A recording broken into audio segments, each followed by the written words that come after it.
your side. You need to turn left here. Is you gonna see what it looks like? I'm not in right now. Eating, sleeping, sex. That's it. All right, kids, put your forks down. Thank God you're here.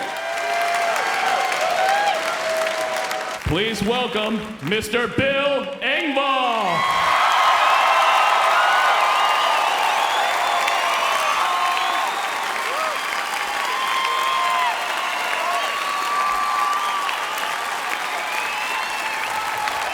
Thank you very much.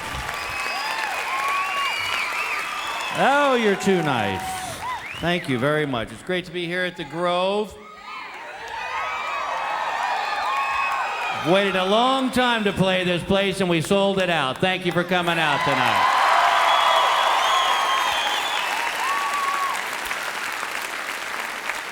We're gonna have some fun here tonight. I've been married now for 21 years. Now, that being said, if you had a job for 21 years, you'd know that job inside and out, backwards and forwards, wouldn't you? I can honestly stand here tonight and tell you, after 21 years of marriage, I know no more about women than I knew the day I got interested in them.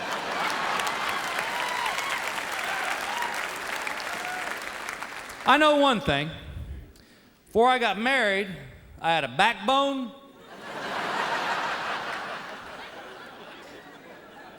and I had testicles. I know I had a backbone because I had an x-ray. And I know I had testicles because I used to make my own decisions. I could go the whole day without help from a woman. All of a sudden I got married and my brain just went, I can't even leave the house now without looking at my wife going, do I look all right? And I love when I get this response, well, you're not wearing that, are you?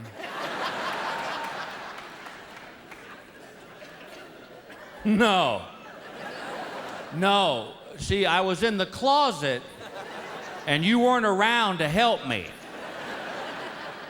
So this must have been hanging right next to what you wanted me to wear. And I'm gonna go change now. I figured out, when you're involved with a woman, it's like being shot at by a sniper, but you don't know where they're at. It's like you got this grassy knoll that just follows you around. See, ladies, I would love to stand here tonight and tell you that as guys, we think about stuff and we mull it around in our heads. We just ain't that deep. Guys got 3 basic needs, ladies. Eating, sleeping, and sex. That's it. See? And that is our whole day. Our whole day is consumed with getting to that next basic need. You ever watch a guy around a campfire? Watch him sometime. Just stares at it.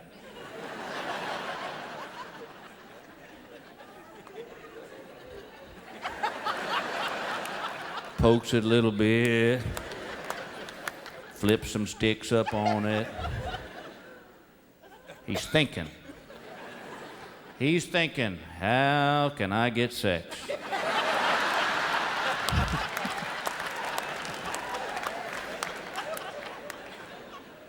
See, guys, if we could go without sex, women would be in so much trouble, and they know that. But they also know this, they know we can't. And women, good God, y'all are like camels. Hell, you'll go months. You may not want to, but if it's don't prove the point, by God, you will go the distance.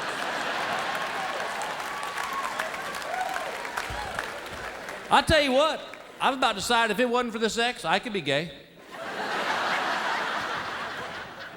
Hell, then you're just hanging out with your buddies.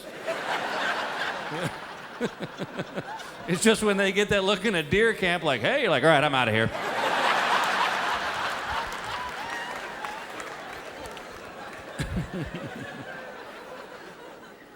Women will set you up too. Do not think they won't. Ladies, I really don't think you do it to be mean. I honestly don't. I think it's just part of the game. Like, you ever watched a cat play with a wounded mouse? They won't kill it because then they got nothing to play with.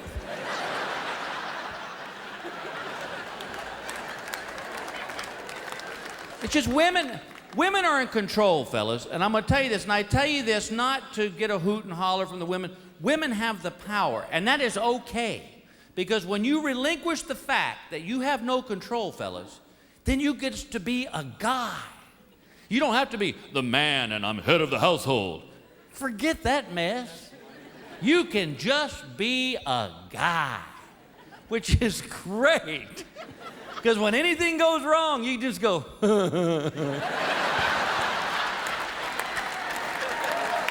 sorry, I'm just a guy. A long time ago, when my wife and I got engaged, I said to her, baby, I think I know what the key to a happy, long marriage is. She said, what is that? And I said, I'll handle all the hard decisions. You handle all the easy ones. And to this day, 21 years later, we ain't had a hard decision yet.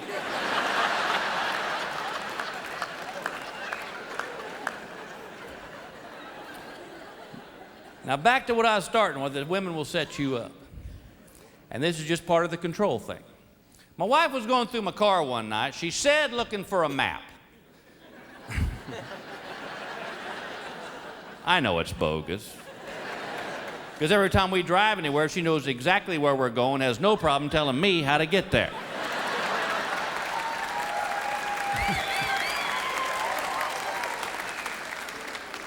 We could be driving back to our own house, and my wife will turn to me and go, you need to turn left here. Thank God you're here. Hell, I'd have been lost in a field somewhere. Just driving in circles. Cop comes up. What's the problem here? My wife ain't around.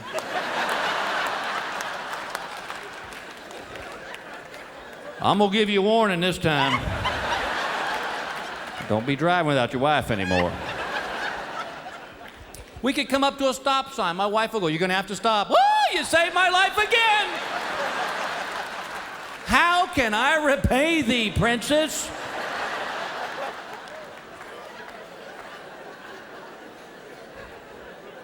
Which brings up another point. How come whenever I'm driving and I barely touch the brakes, out of the corner of my right eye, this is what I see. What is...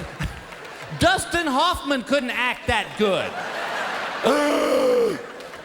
And like that's gonna stop him from going through the windshield. I mean, let me tell you something. You are never gonna hear this on the news. And the woman would have survived the crash, but she didn't grab the dashboard in time. Back to you, Jim.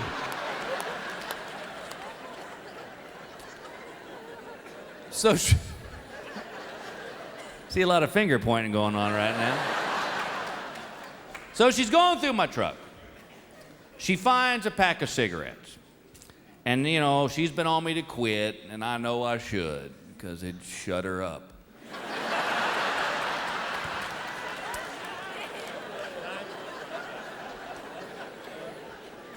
So she walks in the house with a pack of cigarettes. Now, instead of saying what a guy would say, which is, hey, found these in your truck, you're busted. My wife walks in and goes, Bill, are these yours? That, my friends, is what we call a setup question. She has given me the opportunity to lie. And I always figure honesty is the best policy, right, ladies? Oh, yeah. Kind of like when your parents used to say, if you just tell us the truth, you won't get in trouble. Hang on to that dream. So I said, yeah, baby, they're mine. Now, this is the leap that a woman can make that a guy just cannot follow. She looks me right in the eye and she says, well, Bill, if you're lying to me about smoking, how do I know you're not sleeping with other women?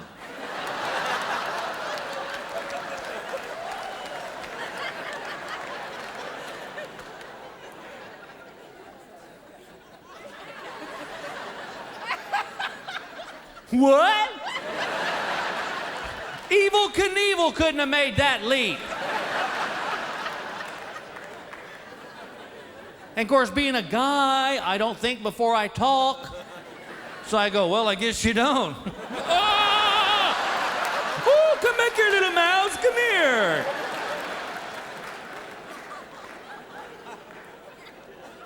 And if you've been involved with a woman long enough, you know that periodically, we have to have what they like to call the come to Jesus meeting.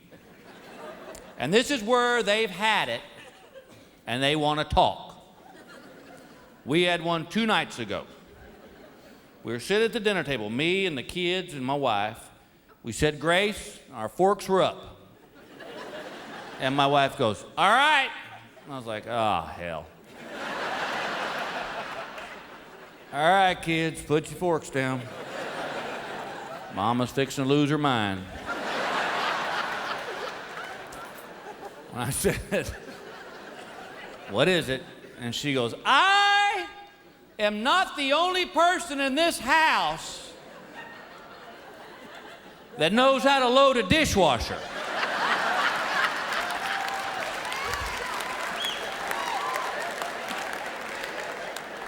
And I innocently said, well, apparently you are. Now wait, because she had kind of the same reaction. She said, what do you mean by that? And I said, baby, we put our stuff in the dishwasher. And then you come in behind us and rearrange it. See, nobody told me that there had to be a pattern to the dishwasher. You know, guys, I'm going to inform you right now. It cannot go plate, bowl, saucer, plate, saucer. All right? That just don't work. It has to be a plate and all his buddies in a row. Then you have to have the Brotherhood of Bowls all together. And apparently, food will just stick to a fork in 1,000-degree water if there's a spoon anywhere near him.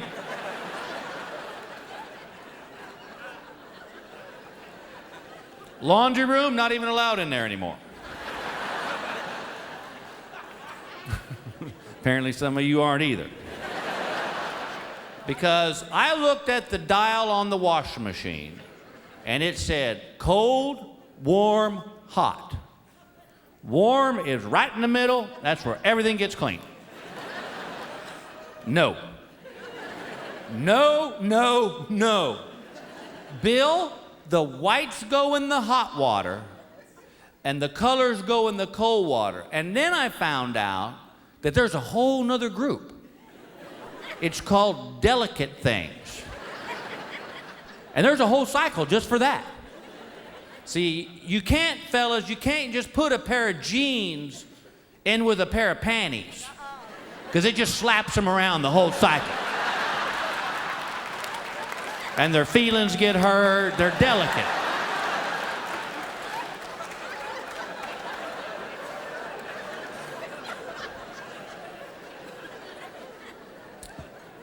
Tell you another way she set me up.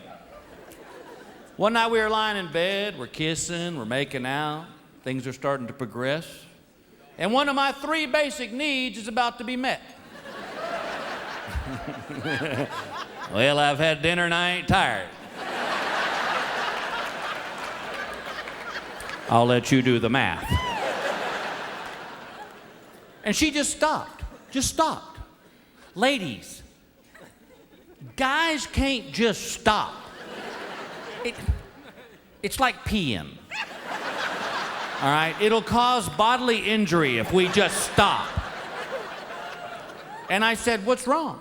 And she looked me right in the eye with those big brown eyes and she said, is there anything new you want to try in bed tonight?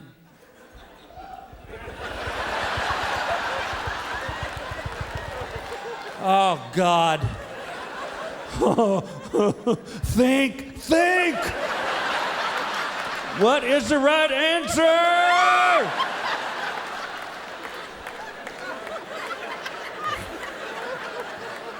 Because I know as soon as I come up with something I think it'd be a little fun, I'm going to hear this. Where'd you learn that?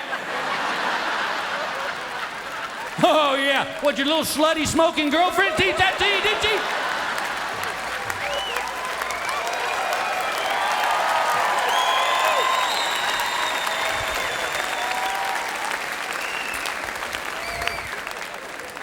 21 years. On our 21st wedding anniversary, we got talking about the difference between that first year marriage and that 21st year. Boy, there's a little difference in there. Remember that first year you'd pick a fight with your spouse just so you could make up and have sex? 21 years later, you pick a fight with them just so they'll sleep in the other room.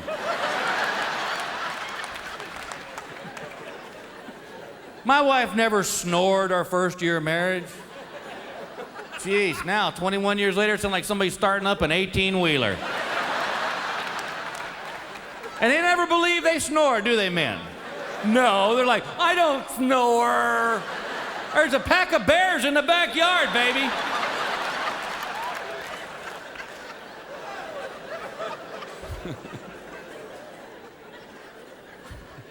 My wife never had morning breath our first year of marriage. God, she used to roll over and go, hi, baby. And I'm like, oh, God, I love you. 21 years later, they roll over, hi, baby. Woo!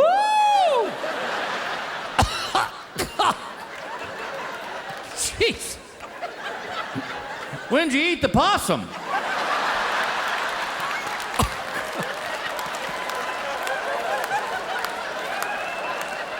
I don't remember seeing it on the highway.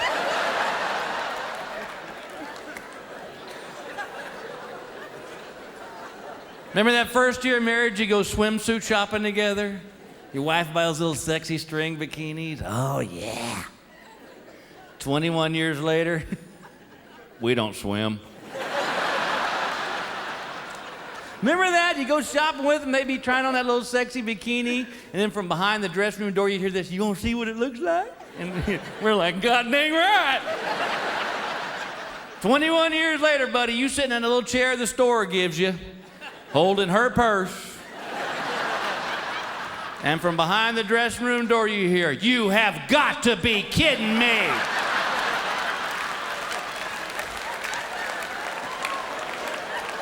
And our brain's telling us, don't ask. But we can't stop it. Can I see it? No, I'm not coming out in this thing. All right, I'm gonna go look at tires. Now here's something I didn't know, fellas. When women try on bathing suits, they leave their underwear on. And then complain it doesn't fit right. Well, take your dang panties off. Who wears pants? The last time I had underwear on underneath my swimsuit, I was 1.5 years old. And that was strictly a safety precaution.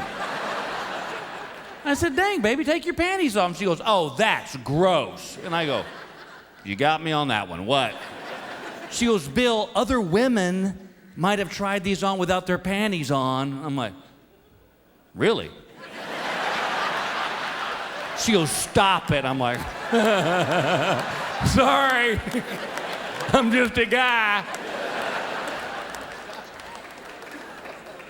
Remember that first year of marriage, fellas? You come home from work, had a bad day on the job, you walk in that front door just beat down like, oh, what a day at work. And your new bride of 1 year would be like, oh, baby, they shouldn't be mean to you. You sit down, I'm gonna get you a cold beer. 21 years later, you walk in the front door, oh, God, what a day at work. Your wife screams, you want to hear what went on at this house today? While you were at your job?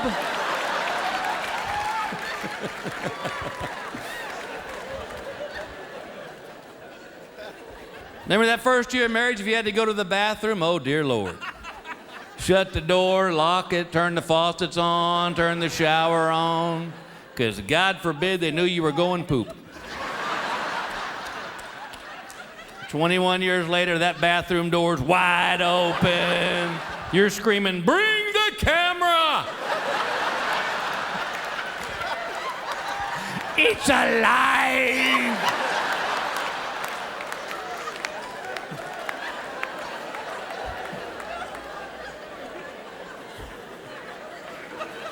My wife still won't shut the door when she's going pee.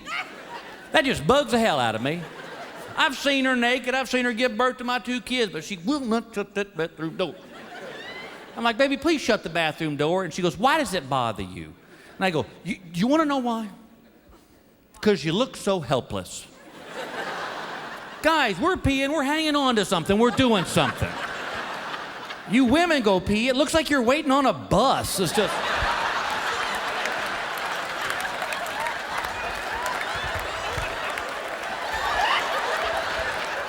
Christ, get a Game Boy or something, man.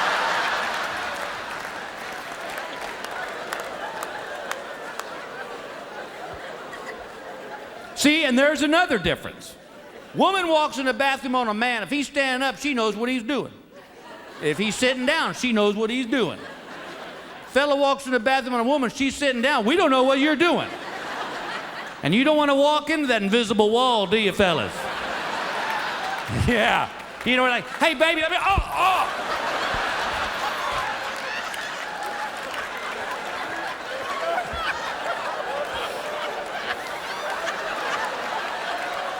My mouth's watering a little bit. I'll be all right. Hang on. Hell, first year of our marriage, I didn't think my wife pooped. 21 years later, buddy, she learned how.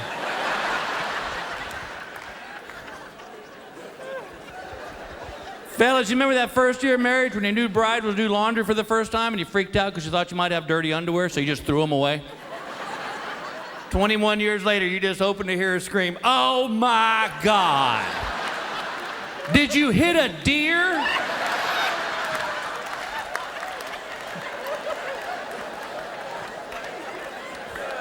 That is my favorite joke. Only because I don't care what city I'm in. I do that joke, I see some woman do this.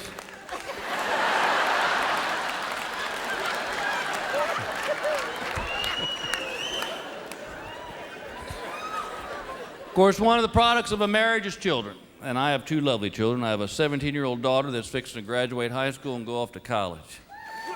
Dang. I tell you what, man, you want to talk about a slap in the face. That's when you walk on a college campus with your daughter and you catch some guy checking her out. Yeah. Then I realized it was a slap in the face. My wife got me checking out college chicks. Sorry. I'm a guy. Where were those girls when I was in college? My friend goes, they were there. Hey, I got the yearbook, my friend. My college yearbook looks like the program from the Yukonuba Dog Show, all right? And not even the winners, you know, just not ready for her to be so grown up, you know? God almighty, you know, these girls now, they're wearing these jeans that are cut down. God, one sneeze, the surprise is out.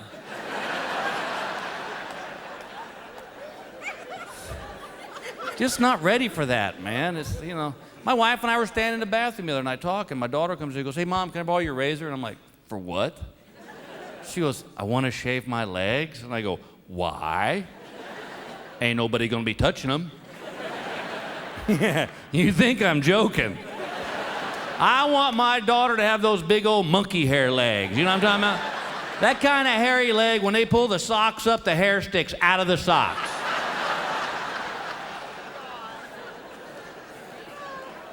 I'm just not ready for her to be so grown up, man.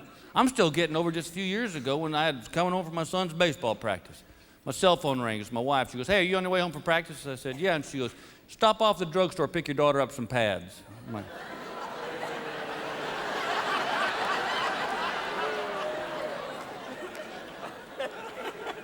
"I'm not in right now. If you'd leave your name, number..." "Bill, please don't make me do this." She goes, "I can't get away. Just make sure they're narrow." Ow, what is that? Narrow? Can't you use one of yours and fold it in half?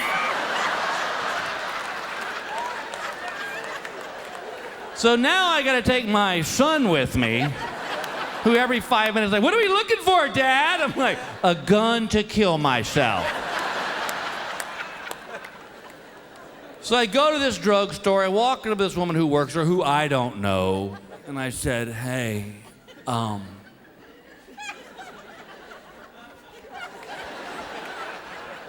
listen, do you have any, and if you don't, it's cool, any little girl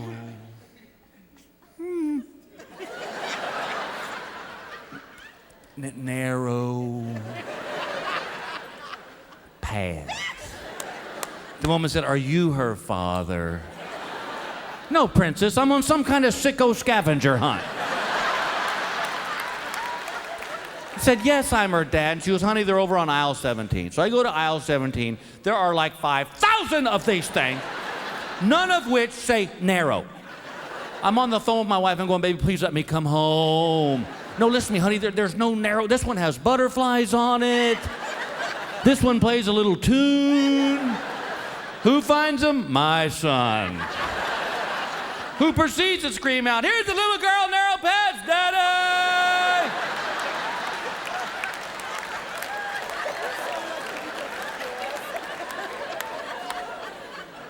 "Thank you, son.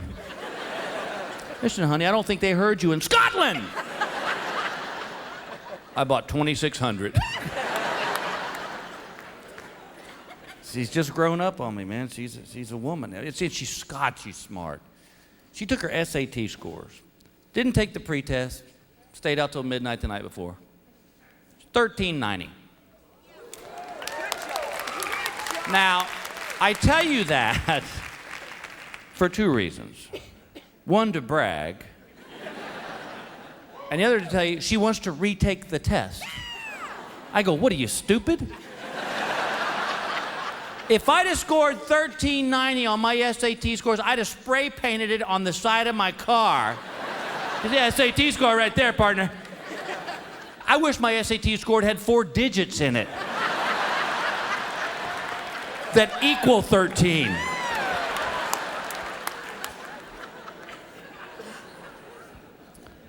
My son is 12 now and is really getting into girls. A lot. But the thing about 12-year-old boys is this. They don't possess what I like to call that discretionary gene yet. He and I were walking down the street going over the ball fields the other day, and there was a woman walking towards us who was gifted. And I saw him, and I saw him see him.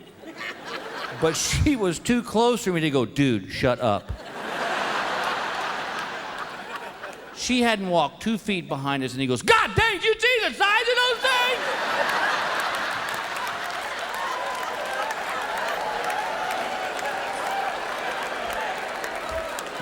Good boy. And all I could say was, "Yeah, I did." We had to have the big talk this year. I was on the road. My wife called me. Says, "Well, you need to have a talk with your son." Which I find incredibly amusing, that when he's in trouble, I have sole ownership. And I said, "What happened?" She goes, "Well, him and his friends were on the internet, and they pulled up one of those sex sites." And I was like, "Oh, Lord." All right. I said, "Baby, did you write down the name of the site? Just for reference?" She's like, "Shut up." And I knew this talk was coming, and I wanted my talk with my son to be a little more informative than my father's talk with me was. I don't know about the rest of you fellas. My dad and I didn't even have a talk till I finally cornered him one night. I said, "Dad, when are you gonna tell me about sex?" "I'm 30. But I also know this, that kids today are a lot more informed than you and I were. And we were more informed than our parents, but what these kids know today is scary. So I sat him down, I said, "Look, son, we need to have a little talk about the birds and the bees." And I said, "But I know that you and your buddies have already chatted about this, so why don't you do this? Why don't you tell me what you think you know, and I'll just fill in the blank spots." Which seemed rational, till 30 minutes later. I'm sitting there with a pen and a pad of paper going, "They'll do that? Just gotta ask, huh?" Who knew? Now, if you've got a young man at your house around that age, you know this, that they think they know everything. And what happens when that world meets the world that's still naive, it can make for some of the funniest stuff you've ever seen in your life. And you've all had that. If you've got kids, you've had that moment where you've got blood in your mouth because you're biting your lip because you cannot laugh. And during our little chat, one of these moments arrived. We were having our little talk, and I said, you know, son, I said, when you finally meet this girl, whoever she is, and you fall in love and you think you might do it, I go, you got to swear to me right now that you will always use a condom. I said, because it prevents diseases, it prevents unwanted pregnancies. And he's kind of looking at me funny. I said, you know what a condom is, right? And he goes, yeah. I go, all right. I go, why don't you tell me so I know you know? And he goes, Dad. I go, come on. And he goes, oh. A condom is a rubber thing shaped like a wiener that hums.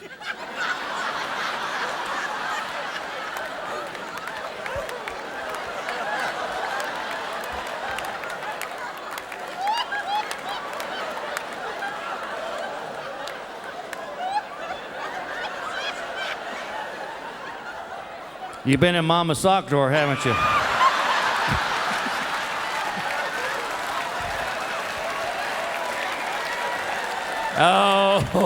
Oh, my wife loves that joke.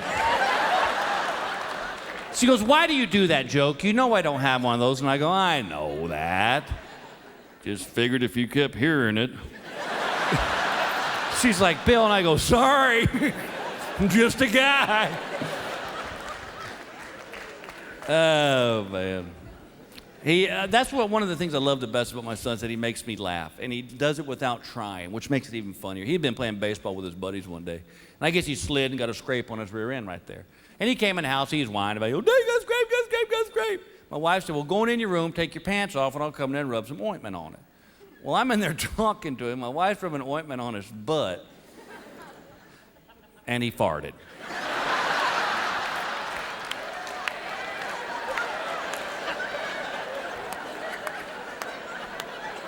I'm laughing because I'm a guy. And my wife looked at him and went, Travis. And he turned to his mother with the straightest face I've ever seen in my life and said, my compliments to the chef. That's my boy.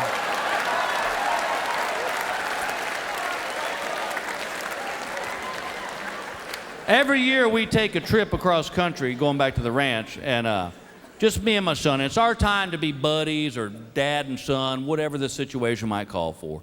And so I didn't know this, but apparently across this country there has been this popularity of topless steakhouses popping up. And they're legitimate restaurants, just the waitresses are topless. But they don't advertise it like, they don't say like Cindy's Topless Steakhouse. It just says Cindy's Steakhouse. So we're driving across country, and it got to be about dinner time, and I said, son, you getting hungry? He goes, yeah. And I go, hey, look, there's a steakhouse. So we pull in the steakhouse. We walk up to the hostess, who's fully dressed, and she goes, can I get you gentlemen a table? I said, yes, ma'am, that'd be nice, just two of us. She seats us at our table.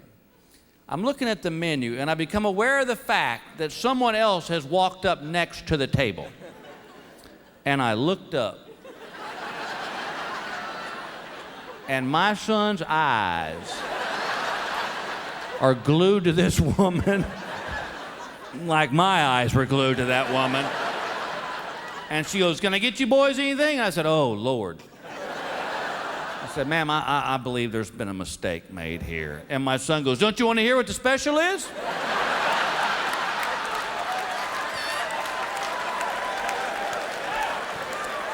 Honey, I believe we're looking at the special. And he goes, well, we could split some. I'm like, shut up.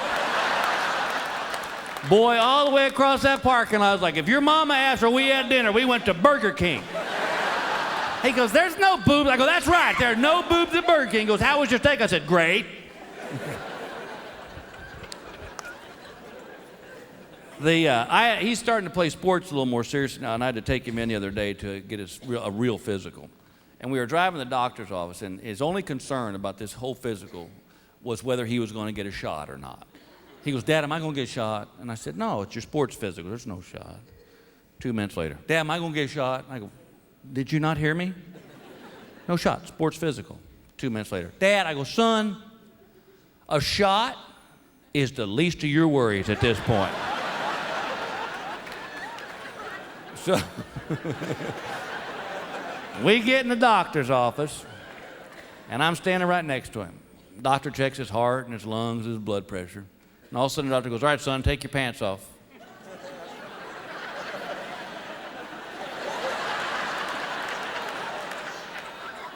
What'd he say?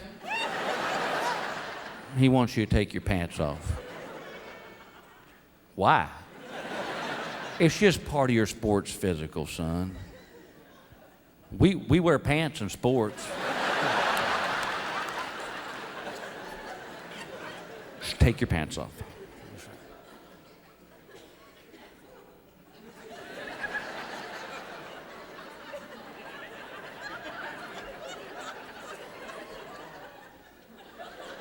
Doctor goes, all right, take your underwear off. Dad. I said, it's all right. He starts. Am I in trouble for something? Just take your underwear off. So he slides those drawers down, and that doctor reached up and just grabbed him. Do y'all remember that cartoon where the cat would be asleep on the rug and that little puppy would sneak up behind it and go, "Row, row, row, row, row, row," and that cat would scream to the ceiling? That would have been my son if that doctor had not had hold of him. And he is flipping out. And the doctor goes, son, relax. I just want to make sure you got 4. Dad! 2, he meant 2. It's a joke. Ha ha ha.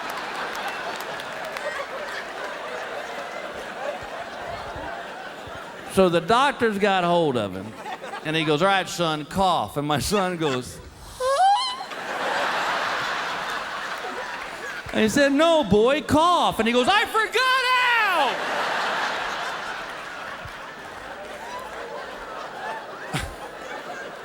All the way home, he won't even look at me. He's just straight out the windshield, boy. Finally, about halfway home, he goes, Dad. And I said, yeah, son. He goes, that was weird. I said, I know. I said, but you got to get it done, man. He goes, well, I know. Still weird. I said, yeah. Wait till you're 40.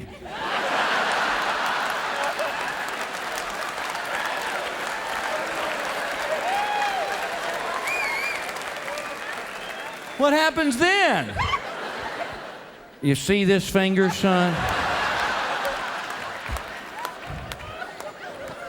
They stick it in your butt. What? Which is amazing, isn't it? With all the advances in modern medicine, this is still the only way to check for that mess. You don't got a Polaroid or something. I mean, I had mine 2 months ago. I don't know what this fellow was looking for. But after a while, I'm like, hey, doc. Why don't you tell me what I'm thinking?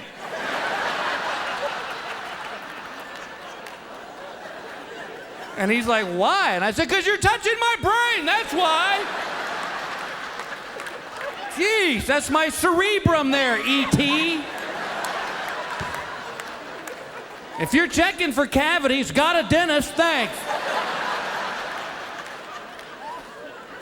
And they use that stuff, that... It's like axle grease, isn't it, fellas? You can't wash that mess off with lava soap and a SOS pad. And my doctor wants to talk to me while he's doing it. Shut up! Just do me, then we'll chat, all right?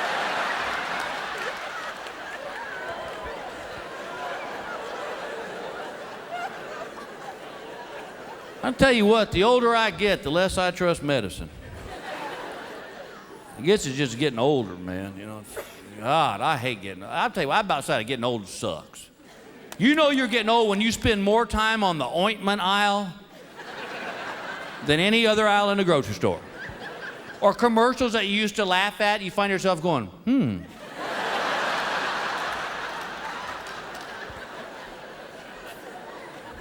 I I make noises getting into bed now. What is that? Do you ever find like, oh, yeah, there we go, yeah, right there. If I get up in the middle of the night to go pee, which is another sign you're getting older, I used to sleep all night, pee for 20 minutes. Now it wakes me up. It's like, hey, didn't we just do this? I start walking to the bathroom, my bones are popping so loud, it sounds like somebody walking on packing peanuts. And then I read in the paper that Viagra now has a pill they call the Weekender. Because its effects last 36 hours. Dear God. 36 hours? I'm thrilled if it lasts 3 to 6 minutes. Hey, let me tell you something. 36 hours, you're not making love at that point. You're a circus freak. You might as well just parade people through your bedroom. 17 hours, ta-da! 28 hours, ta-da! I mean, can I tell you something? If I took that pill, the Weekender, with effects that last 36 hours, I'd be dead. Physically dead from the lack of blood to my brain. The only good side effect is they'd have a handle they could carry me out of the building with.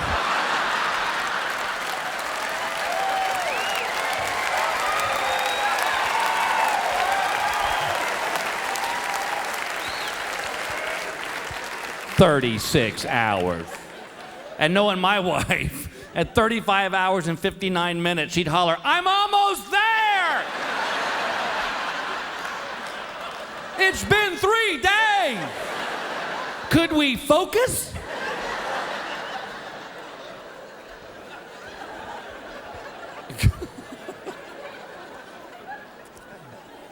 Just part of getting. Then I got a hernia this year. I swear.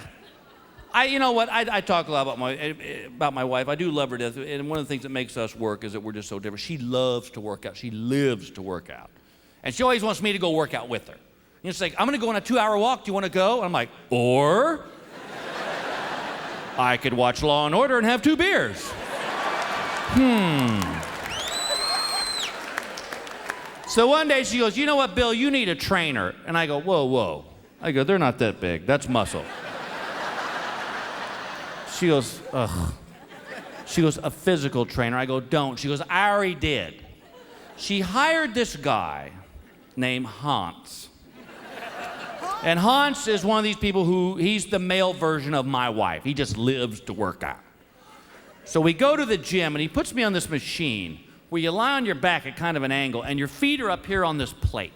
And then there's a bar with 6,000 pounds of weights.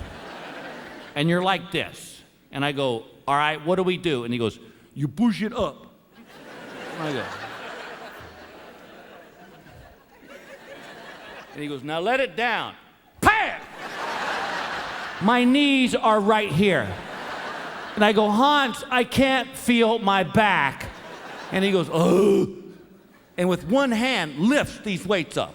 And I go, "Why are we doing this exercise?" And he goes, "Football players do this exercise every day. Because every day they got 400-pound defensive linemen running at them full speed." And I said, "Hans, you need a glimpse into my daily life."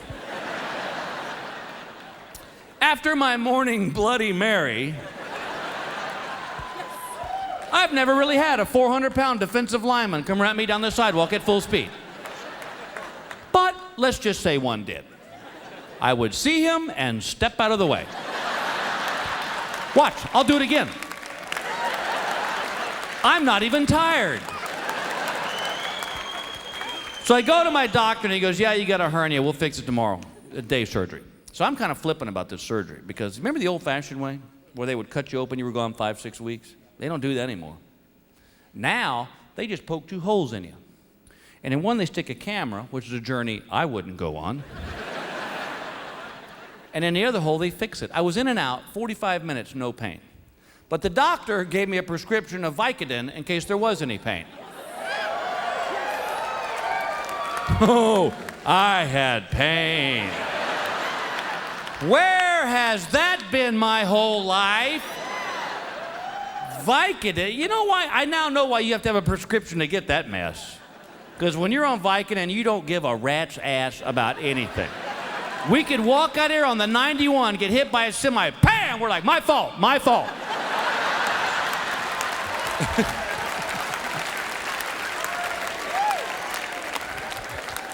So 2 days after my surgery, we took the kids to the Bahamas on their spring break. And I discovered in the islands of the Bahamas that half a Vicodin and a Bahama mama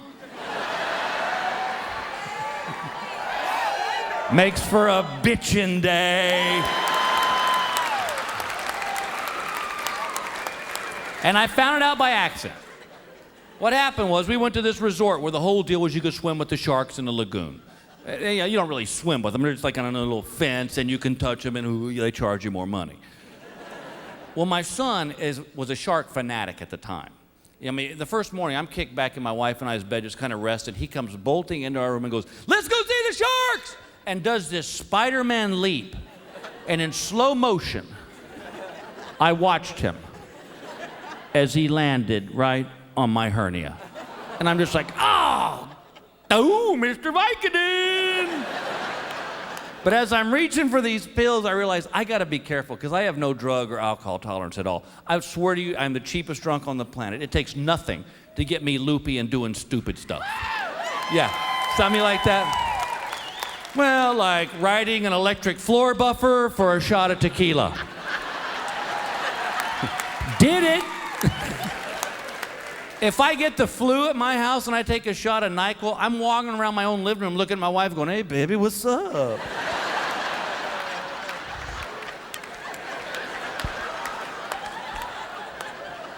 And she's like, "Go to bed." I'm like, "That's what I was thinking about." So I only ate half this Vicodin back at the resort because I knew we were going down the beach. Well, it was about an hour before we got down the beach, and I'd forgotten about it because that's how they work. They don't take away your pain. They just make you forget you ever had any. So I'm lying in this beach chair, and this woman walks by with a tray of drinks, and she goes, "Sir, would you like a Bahama Mama?" And I said, "Well, I believe it's breakfast." So I start swilling this rum drink. Well, the rum and the Vicodin converged in my system. And I was in that beach chair just going,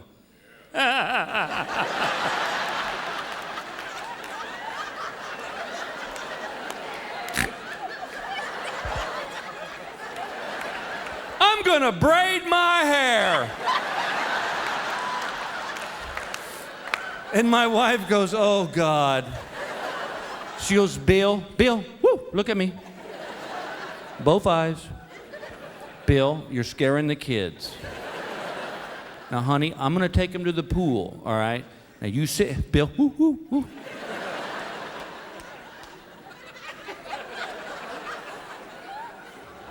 "You sit here.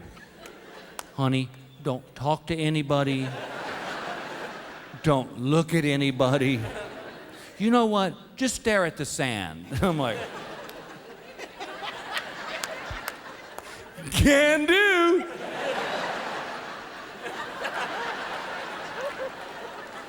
She wasn't gone 5 minutes. And this island guy walks up to me and goes, "Hey, man.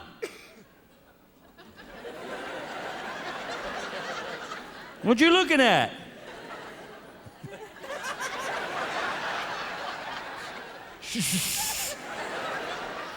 "Sand. It's everywhere." "Well, forget the sand. Let's go parasailing." "Why, that sounds superb, my friend. I've never seen Vicodin land from 300 feet in the air." And I just climbed in this cat's boat. I didn't ask for a driver's license. I didn't ask for immigration papers. If we're headed to Cuba, put the enchiladas on, because Daddy's home. Now, you know what parasailing is, right? Yeah. That's where they hook half an acre of parachute to you. 300 feet of rope that's attached to you and this guy's boat. You have now become his personal kite.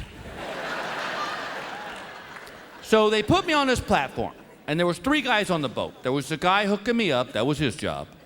And the other 2 guys' job was to drink beer. And apparently, they were professionals.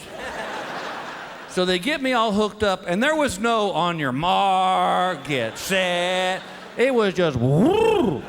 We took off, and I start rising up, and I was just, woo. This is righteous. Look at Vicodin Land. Oh, look at the little fish. Hello, fishes. At 300 feet, the rope jerked. Now, apparently, that was enough of a jerk to jerk me out of Vicodin Land and into reality land. I'm 300 feet in the air. I'm scared of heights.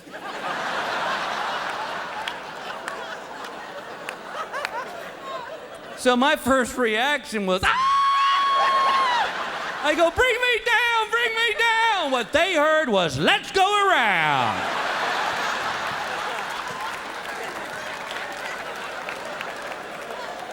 As we are circling the lagoon for the 3rd time, I realize these cute little fish are the sharks. I've got 2-day-old hernia scars.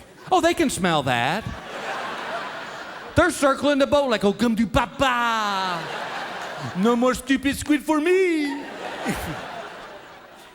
And I have no idea why the shark had a French accent.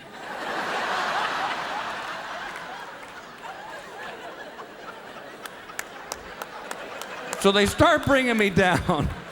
All of a sudden, the 2 guys, remember the 2 guys who haven't paid me any attention at all? Well, now they've got a freaked out look on their face. And they're poking their buddy who's driving the boat and pointing at me. This gets my attention. And I look down and I realize the problem. We are gonna miss the platform from which we took off. Oh, not by a lot, but enough. As my toes touch the water, the guy driving the boat screams at me, just poke him in the eye! Ooh, oh my God, the sharks! I literally walked on water, went back to my hotel room, ate the other half of the Vicodin, and watched the Animal Planet.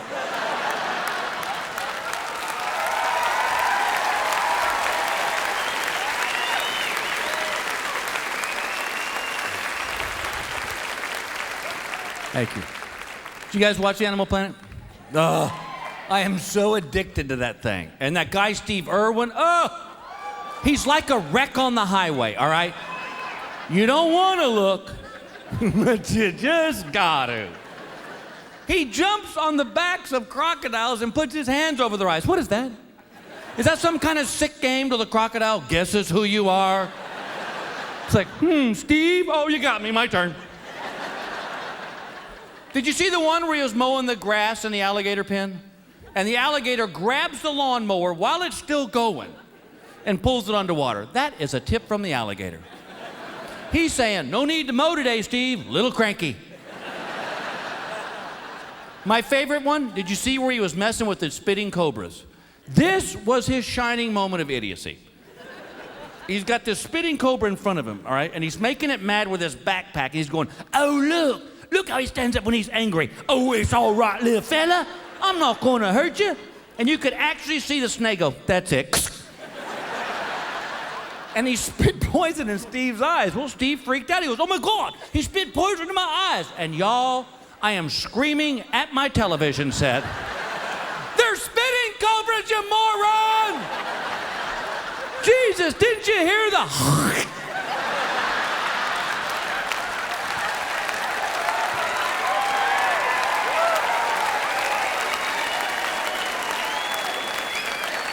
I'm not even a vet and I know that one. You hear, move. And now they got this woman, the pet psychic. Oh, God. Is there no low that television won't stoop to? This woman actually has the cojones to come out and look in the camera and go, I can tell you what your pet is thinking. You know what, Princess? So can I. If I look out in the backyard and my dog looks like this,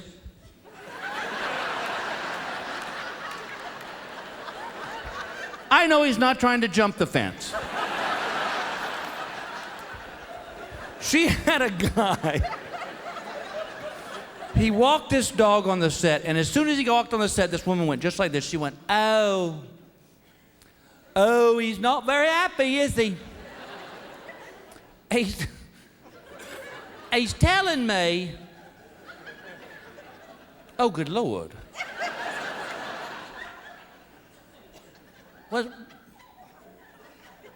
Was he hit by a car? And the guy goes, how'd you know? And I go, 'cause he's got 3 legs.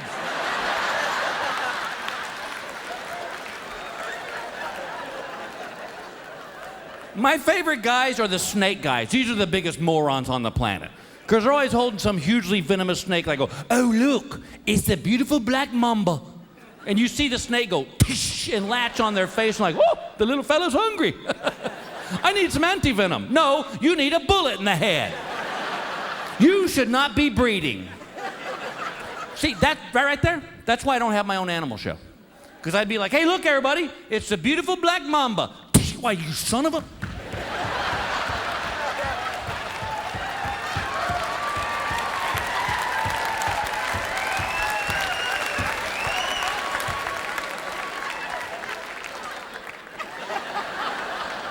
He's sleeping now.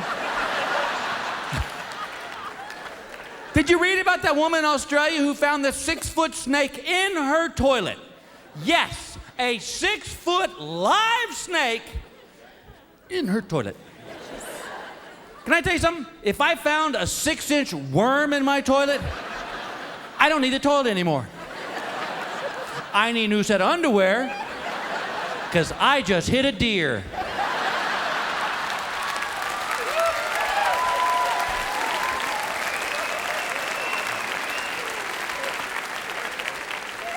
Oh, God bless my wife. That's what she puts up with every day of the year. I do love her, and I think one of the reasons we've stayed together for a long time is because she's a woman and she understands men. And she understands that me being a man, I don't possess that gene that tells me when to shut up. Guys, you ever been talking to your wife, your girlfriend, all of a sudden you're in trouble and you have no idea why? I'll tell you why. It's because we have said something we don't realize we've said. Because it didn't go through the shut up filter. My wife is as cute a woman as there can ever be on this planet. And she went to the hair salon one day and they had cut her hair and gelled it. And it looked so hot. And she came home and she goes, you like my hair? And I said, oh, baby. I go, your hair looks fantastic. And her eyes lit up and a smile came across her face and my brain's thinking, oh, nice one, Bill. We're gonna get sex tonight. Now, just shut up. And my brain goes, how'd they get that greasy look in it? Come back, Shane. I was in line at the grocery store a couple months ago. There was a woman in line in front of me who had, without a doubt, ladies and gentlemen, the ugliest baby I'd ever seen in my life. Don't get me wrong, I love children. This was a Halloween mask with legs, all right? You could not drink this baby cute, all right? And I was just mesmerized by this child's ugliness. And the woman looked at me and I panicked and I went, wow!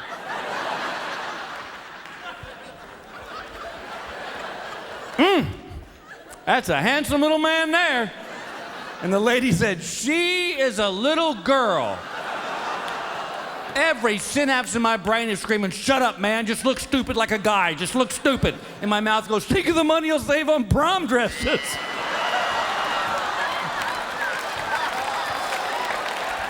I don't learn.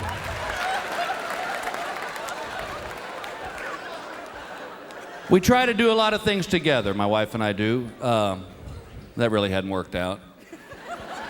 Well, she don't like to hunt and fish, and I don't like to go see movies. And I'd go see movies, but we have to go see movies. You know, like The Wedding Planner and 10 Ways to Lose a Guy. Blah. I hate those movies, and I'll tell you why I hate them. Because they always got to have that love scene in them. I hate that. You know why I hate the love scene movie? Because they don't portray it as being real. Now, well, I don't mean like porno real. Yeah. That'd be cool. I'm talking about real life love. I mean, here's a line that you will never hear in a love scene in a movie, but every guy has heard this once in his life. Ow, God dang it, that hurts.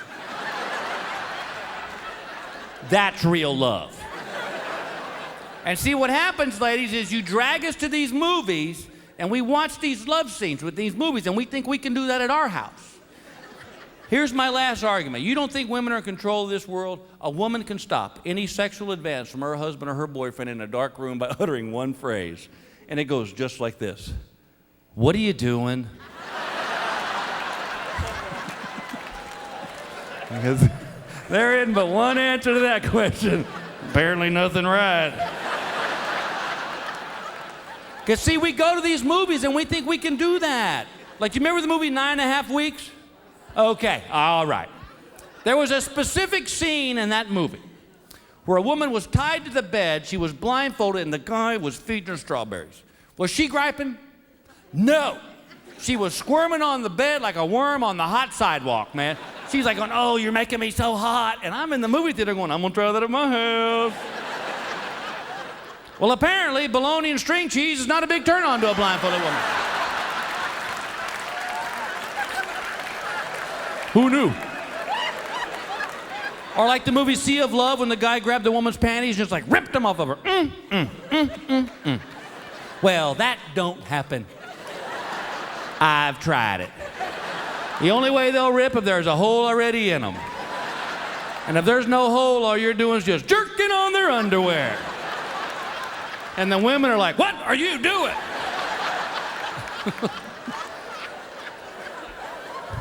Being sexy? Well, thanks for the wedgie, Romeo. You want to call 911 now? You pop my hip out of joint.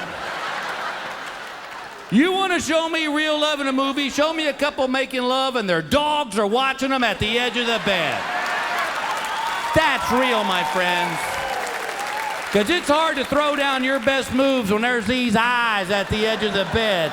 Just like, ooh. Nice move there, Bill. Geez, don't that hurt your back? I take my wife's bra off, throw it across the room, dog brings it back.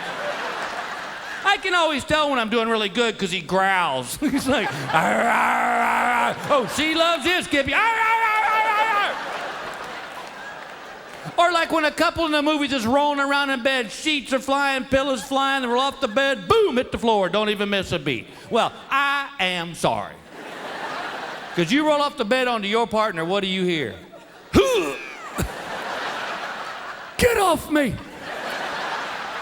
I swear to God you broke my back. And we're like, sorry. Can you go some more? We got 35 hours to kill.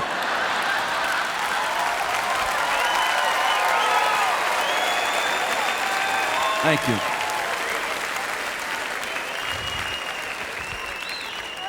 You guys are wonderful. Yeah. I've got to do some really cool stuff in my life, and one of them was recently I got to shoot a film with 3 of my good friends called the Blue Collar Comedy Tour. Thank you for your support on that one. The other cool thing I got to do 2 years ago was I got to go to the Winter Olympics with my family, and it was so great having it in our country and being a host of this, and just had the most wonderful time. And I got to tell you a great story. If anybody went, it was right after the 9/11 thing, and so LAX was just a zoo. I mean, it was an ant farm. And I literally became Jack Nicholson in that movie, As Good as It Gets. I'm like, get off me, don't touch me, get off me. So we get through that, we get on the plane. They won't let you get up 30 minutes after you take off or 30 minutes before you land. I've been drinking, I have to pee. So we get to Salt Lake City, and I've got a bladder like out to here, and now I'm in an airport crammed with people who don't understand the phrase, I'm gonna pee on you if you don't move, I'm gonna pee on you if you don't move. And for whatever reason, my wife was just in one of these moves, she would just in my ear, just see, I guess it was a stress. She goes, did you get a rental car? I'm like, yes, I got a rental car. She goes, did you get one with a ski rack? I go, yes, I got one with, you know what, honey? Some days, I go the whole day without any of your help. Oh, that soothed it over. And my fuse is about that long. and I'm slamming our bags in the trunk of this car, and I slam her skis up in the rack, and the guy right in the car right next to me goes, "You going skiing?" I said, "Nope, we put him on top of the car in case we flip over on an icy road." Here's your sign.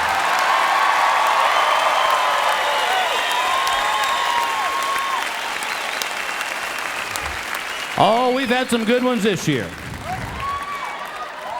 A friend of mine's wife turned 38. She wasn't real happy about it. So he thought as a joke, he'd go to the bakery, and he bought 2 cakes. One said happy and had a 3 on it. And the other one said birthday and had an 8 on it. And he said, "Bill, I walked up to the checkout stand. I set the cakes down. The little girl at the register goes, 'Oh, do you have twins?'" "Yep, my wife was in labor for 5 years." Here's your sign.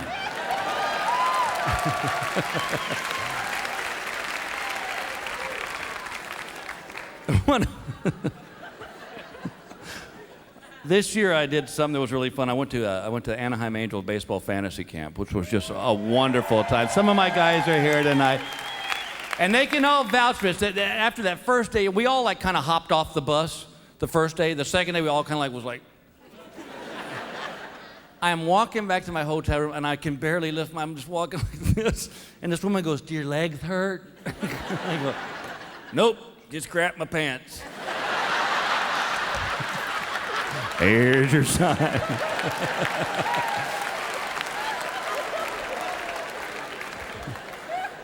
I was in an office building a couple weeks ago. There's stand at the elevators on the ground floor. The up button is pushed.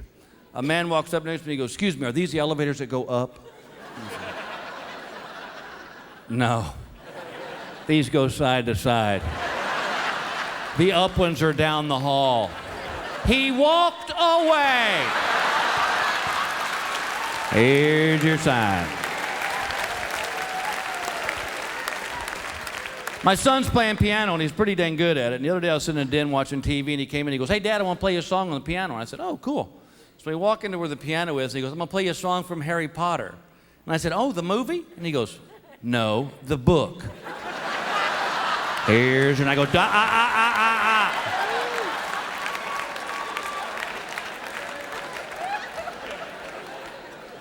I went elk hunting a couple years ago, got me a nice bull elk, kind of him out on the wall of my den, and my neighbor, who I love to death, but he's just dumber than a bag of rocks. We had been in the den drinking beer and shooting pool for about an hour before he finally looked up on the wall and saw the head and went, "Oh, man, I didn't see that. Did you shoot that thing?" I said, "Nope, just ran through the wall and got stuck." Here's your sign. Right out here on the 405, I got stuck behind a big rig that wedged his trailer up underneath an overpass. Me and the trucker standing on the side of the road talking, waiting on the tow truck driver, and the highway patrolman pulls up. He looks at the guy's rig, and he looks at the trucker, and I'm thinking, "Oh, dear God, he can't say it." Because I'll start laughing. But sure enough, he goes, "You get your truck stuck?" And God bless this trucker, without missing a beat, he goes, "Nope, I was delivering that overpass. I ran out of gas." Here's your sign. But the best one that we had all year long, and I can tell you this one because she ain't here tonight, my wife did. I got booked on a corporate job in Missouri, but it was a morning show. So I had to fly in the night before on this little puddle jumper airplane into this remote airstrip at night. When we landed on the runway, we hit a deer with our plane. You can't make this up. And it killed the deer, it wrecked the engine. We had to evacuate the plane, but the plane was so small, it didn't even have slides. The flight attendant said, "Just step out." So they put us in a van, and they're busing us back to the terminal. And I'm laughing at this point, because this is the dumbest thing I've ever seen in my life. And I got back to the terminal, I called my wife, and I said, "Baby, you're not going to believe this." I go, "We just hit a deer with our airplane." There was a pause on the other end of the line, followed by, "Oh my God, were you on the ground?" I said, "Nope, Santa was making one last run." Here's your sign. God bless you, ladies and gentlemen. Thank you very much. Good night.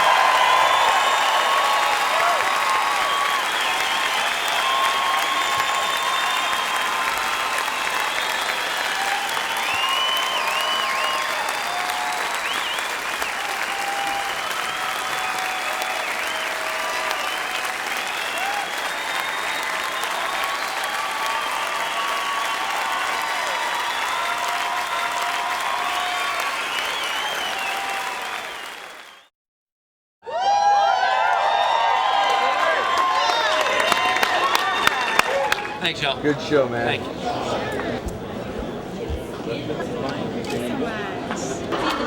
There we go. Thank you. Say, you can't make that stuff up. Thanks, buddy. Take care of yourself, man. Bill, God wants you to be creative right about now. Sign it right here. I had a great time. Thanks for being part of this.